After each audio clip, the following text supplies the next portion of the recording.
Assalamualaikum warahmatullahi wabarakatuh. Waalaikumsalam warahmatullahi wabarakatuh. Ya, silakan. Sehat, sehat Buya. Sehat, sehat, alhamdulillah. Alhamdulillahirrabbilalamin. Ya, saya cuma ingin bertanya Buya. Semua gelombang cinta yang dibikin Buya membuat hipnosis sendiri bagi yang pembaca atau yang mendengar.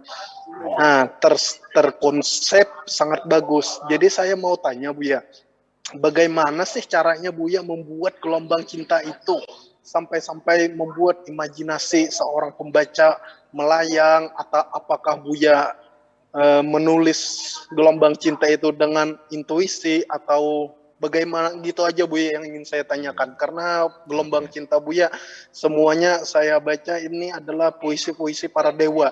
Luar biasa, itu aja Buya. Terima kasih Buya. Ya kalau saya kan hanya menampung aja. Jadi yang perlu diketahui bahwa intuisi itu datangnya bukan di alam sadar kita, tapi di bawah sadar yang disebut dengan unconsciousness. Unconsciousness ini wilayahnya sangat lebih luas daripada alam sadar.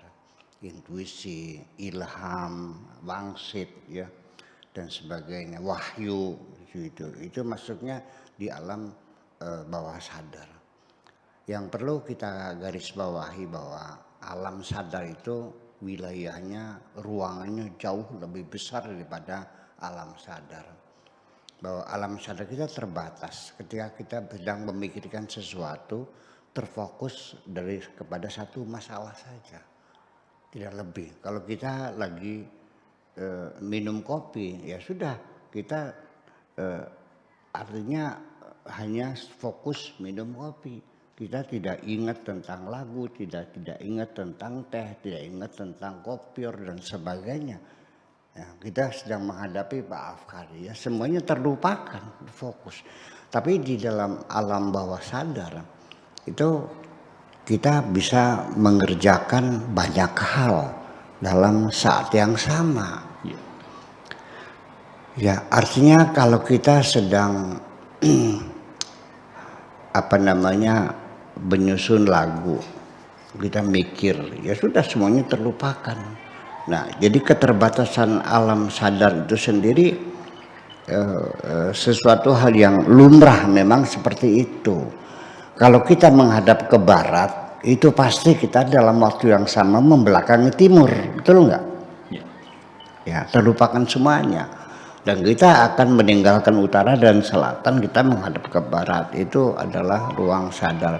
Kalau bawah sadar itu lebih leluasa, kita bisa mengerjakan banyak hal dalam saat yang sama. Seperti apa sih ya, sehari-hari saya masuk dalam alam bawah sadar itu sendiri. Umpamanya saya nyetir mobil, ya sudah barang tentu saya melihat spion kanan kiri, melihat spion depan, melihat jalan di depan, barangkali ada orang nyabrang, barangkali ada mobil ngerem, kita waspada. Dan kaki kita juga siap, ya sambil menginjak gas juga tetap siap dengan gerak refleksinya. Ketika ada sesuatu mendadak, kaki kita langsung menginjak rem. Dan juga kecepatan mobil juga dalam kesadaran ini masuk gigi berapa, ya kalau dia makin cepat mesinnya menggerung, ya maka pindahkan gigi 4 dan seterusnya. Itu tidak bisa dipungkiri.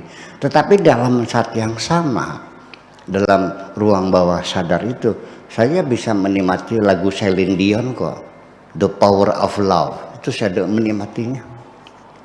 Kemudian juga sambil menikmati lagu Celine Dion, saya juga sambil menikmati rokok saya kok, sambil merokok juga. Betul nggak?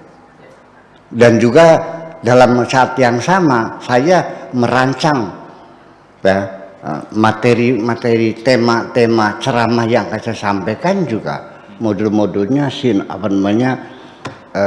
bahan-bahannya, dalil-dalilnya juga saya merancang sepanjang jalan sambil berpikir mempersiapkan materi ceramah saya. Bayangkan dalam saat yang sama, maka datangnya intuisi, ya sesuatu yang indah yang bisa kita tangkap, itu juga sesungguhnya di dalam ruang bawah sadar itu. Nah, tetapi orang yang bisa masuk ruang bawah sadar itu satu, yaitu hati kita jernih, pikiran kita damai.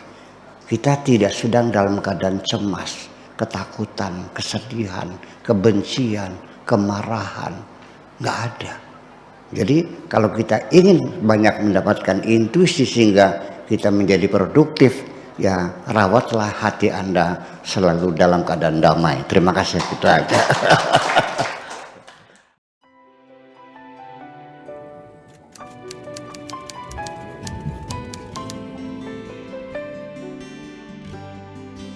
Aku hanya ingin berbagi kebahagiaan dan tidak menggurui siapapun.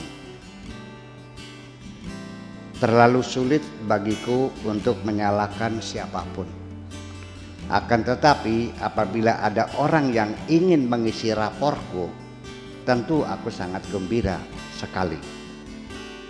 Dan kujamin aku tidak akan sakit hati sedikit.